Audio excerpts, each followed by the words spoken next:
welcome ladies and gentlemen, this is Austin here bringing you guys a PvZ matchup here on Antigua Shipyard. At the top right position is going to be our blue Protoss player, Creator Prime, and his opponent at the bottom left, it is Startail Life. He's still using a ZNex Life account, even though ZNex was merged into Startail earlier this year.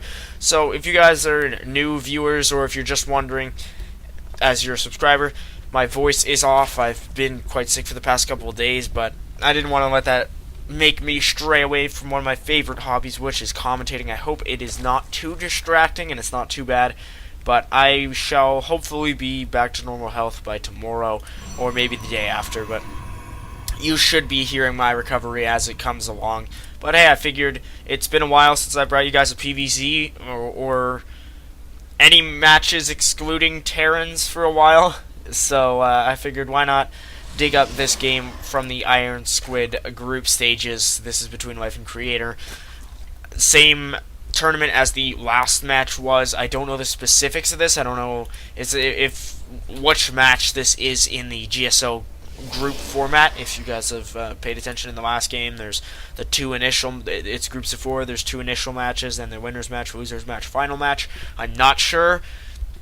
Just take it that these are two Korean powerhouses. Creator Prime and Life, both 15 years old. To my knowledge, Creator might have turned 16.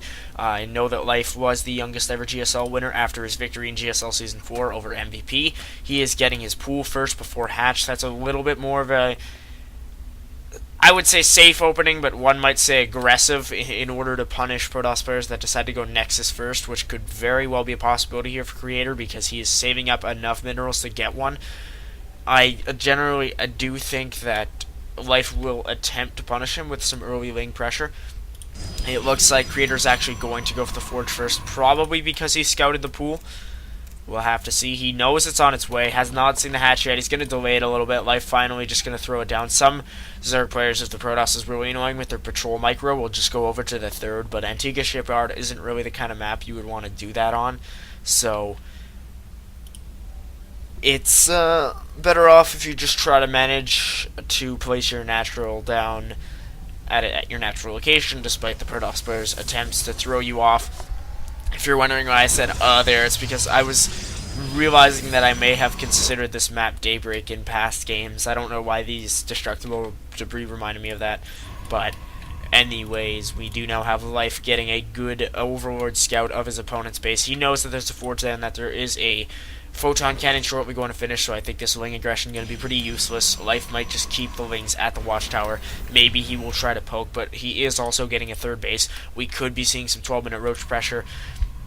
I know that Creator Prime is known for some pretty devastating 3-base play. We'll have to see if he decides to go for that, or maybe just a more to-the-point Sentry Immortal all-in. These 4 Lings are instead going to go for a run-by, but nice pylon there out of Creator, going to make a favorable choke for him, and you think he put the probe on hold position or just stop or something like that in order to prevent the Lings getting through. So just intelligent micro there. A lot of these top tier Korean players, it's the little things that count. We saw in that Marine King game against Team Aga. I know I've been raving about it the past couple casts, but it was insane. He had a bunch of Marines that were about to fall victim to a couple Baneling explosions that would have changed the game around, but he picked them up in his medevacs and it started raining down Marines, causing a bunch of Banelings to explode at one time. It was beautiful, and a lot of people wonder why Korean players generally tend to have way more success than foreigners. I feel it's just generally because of their practice regimes, I don't know why I'm saying regimes, that's another sign of my sickness, but they have these more rigid practice regimes, and it's more ingrained. Esports in general is more of a part of their culture. It's accepted. In the Western world, it's I bet if you just went up to a random person in the street and asked them if they knew what MLG was, or if they knew that there was a pro scene for StarCraft 2 or League of Legends, then they would probably just give you a weird look and ask you what the hell you're talking about. But if you went in to a citizen in Korea and asked them if they knew who Boxer was, or who Flash was, or if they knew what the OSL, MSL, or Pro League was, they would probably know. I mean, I'm not trying to stereotype here, but I know that a higher percentage of Koreans would know those kind of things as opposed to foreigners. But I mean, hopefully esports will develop and come to that point. I apologize if that made a really obnoxious noise. My thumb just hit the microphone, and there's a weird voice crack. Happens when you've got this kind of bordering on sinus infection. But anyways, we have a robotics facility on the way here from Creator Prime and Warpgate Research. He's also getting his +1, so we could be seeing a pretty awesome timing out of him. Life, on the other hand, just droning up. He's getting 7 drones at a time at this point, only now starting his metabolic boost, getting a little bit of creep spread here out of the third. Sometimes Protoss players like to attack up here, up these destructible debris. I know when they expand, they wall it off completely with gateways and such. Life getting really aggressive with these wings, trying to get a run by, but a decent choke there by Creator. He's forced to force field there, not going to do too much for him. If anything, it might actually help the wings to move around, but these sentries should be able to tickle them to death. Here is the robo facility getting chronoed. I think Life, instead of just putting on aggression, he's been wanting to scout. Life is going for 9 drones at a time, getting a roach warren and his lair tech, so he could be going for roach speed and just a mass roach style Stefano 12-minute max out. We've got our Twilight Council on the way out of Creator Prime, so he could be going for a +1/+1 blink timing, or maybe even just a 2-0 blink timing. If he's getting that Twilight Council, he's enabled to get upgrades beyond +1 for everything. So he's now going to finish chronoing that Observer out. He's getting his first Immortal. We'll have to see, but I definitely think a Sentry Immortal all-in very likely at this point. Creator's just been warping in sentries outside of that original Zealot. Life kind of saw those first couple of sentries, so he might know what's going on, but as I predicted, Creator's going for +2, he's getting Blink, and our Zerg player is indeed going for Glial Reconstitution, and he's getting +1 attacks as well. So we're going to see Mass Roach versus Sentry Immortal all-in. Quite an interesting engage, usually comes down to force fields and positioning.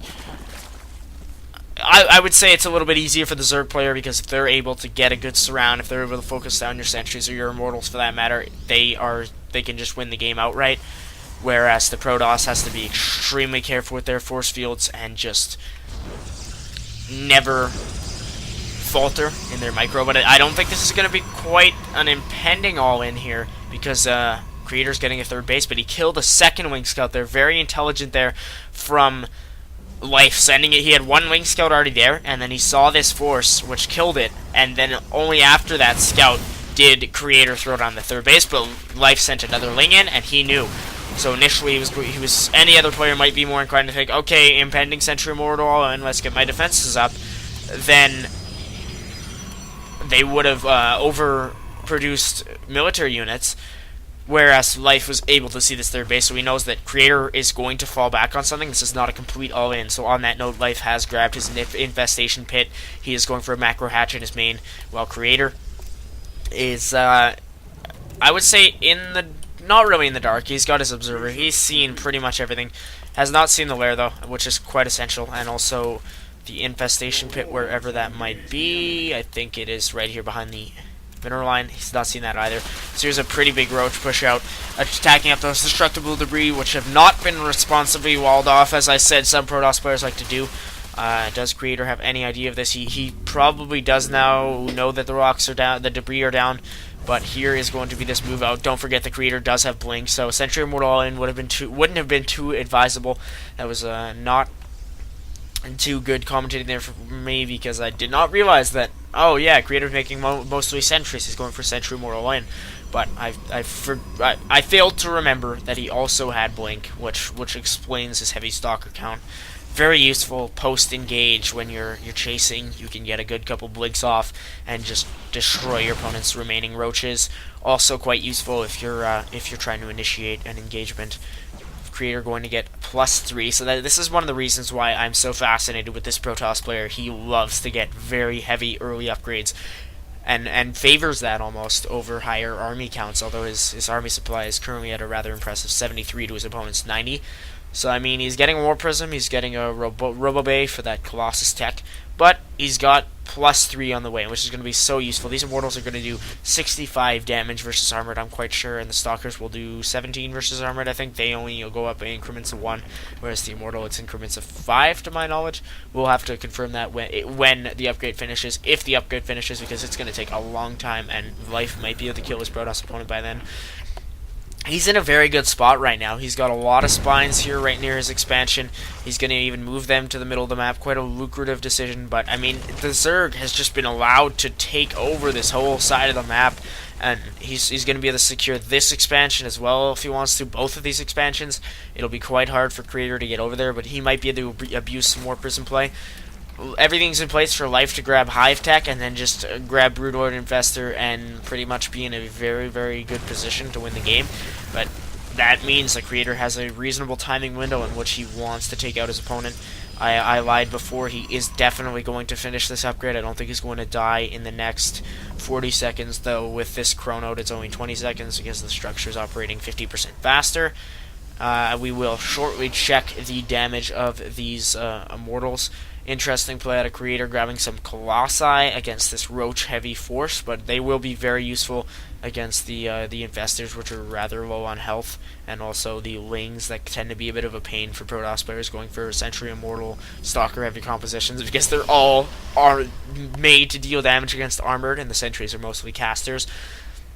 So 65 damage versus Armored, by the way. So yeah, Lings can be a huge pain against this sort of a composition.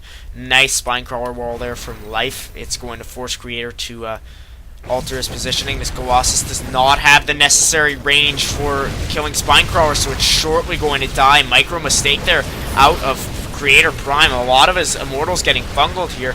He's engaging two-pronged with the help of this War Prism, but I do not like this positioning up the ramp. He's finally going to have a Colossus in here with range, but it's on move command, so he can shortly get focused down. Finally deciding to force field. It's not that bad an engagement position for him, but he's lost a lot of his expensive Immortals and his Colossus, and it looks like he is going to lose some sentries to Fungals. So although he is warping in on the side here and going to be able to get some of these vulnerable Infestors, these Spines have just been ravaging the Protoss army. You can just see them relentlessly damaging Creator's forces. Looks like he's still alive though, but Creator is Life is going to shortly remax, mostly on Lings, and Creator's going to pull back out of the range of these Infested Terrans because they cost nothing. Some Protoss players, I remember seeing once that MC and White Raw agreed that the Infested Terran should be removed from the game for balance. I've never been too huge a fan of it. It's a free army unit, and it lasts a good deal of time. So Xenax Life, or Startail Life, actually, I said before, he was a long-time player for Xenax, but he only rose to prominence after he got on Startail. Anyway, I'll tell you guys this after, because we're in the middle of battle. It looks like these Immortals, so this Immortal is going to shortly go down. Colossus forced to finish off these Infested Terrans, but I was saying before, he's getting that Greater Spire. That absolutely could be game-ending, and it looks as though Life is getting 10 Corruptors at the moment, so Creator really has a short timing window. He has to kill Life very soon, or else this is looking down for him. Creator has his 3 weapons, and he has range on his Stalker, so he will be able to possibly take down these Spine Crawlers, but he's only got 1 Colossus, though it does have its level 3 attacks. It's going to be shortly joined by another Colossus, so he might be able to take down these entrenched defenses. But again, he shouldn't be wasting all of his time trying to destroy entrenched defenses. These Corruptors going to move out, focus down the weakened Colossus. It looks like Creator's getting a decent engage out of this, but he's going to lose both his Colossi, so very expensive. The Greater Spire is finally finishing. We'll have to see whether or not Life is going to be able to get Broodlords out in time, because Creator's, I'm not going to count him out yet. He's hung in this game. Beautiful Blink Micro is going to help him out here against these Roaches, so there are going to be 5 Broodlords morphing in, but if anybody is suited to deal with them, it is Creator Prime. If he's able to get a good engagement point, he's got 3-1 Stalkers, so wherever these Broodlords are morphing in, Creator is, if he gets a good blink under them and focuses them down, because the longer that you try to kill Broodlords, the more health you're going to lose by their Broodwing strikes, because they'll just wear you down. Creator might be able to do it. I'm not going to count him out. He's got a reasonable army composition. 81 supply to his opponent's 121. Wasting a lot of health on these Spine Crawlers. Life going to very aggressively move out here. This OP Broodlord Infestor. We'll have to see if Creator can do anything against it. He's got an Immortal moving in here. The Broodwing Strike's going to deal a lot of damage to these Stalkers, wearing down their shields quite efficiently. Huge blink in here out of Creator. It looks like my mouse is going to get really wonky, but can our Protoss player do it? I do not think so. A lot of his units getting low on health. He's desperately blinking in, trying to kill these Broodlords, but it looks like the Zerg composition way too overpowered, and Creator Prime going to punch out GG. Life wins this match. well won. I mean, kind of disappointing because our Protoss, he played a good game upgrade wise. He had decent engagements. It's just life got that Broodlord Infestor, and once you hit that point in a ZVP, you win the game. Catch you guys next time. My voice shall hopefully return to normal. Hope you enjoyed.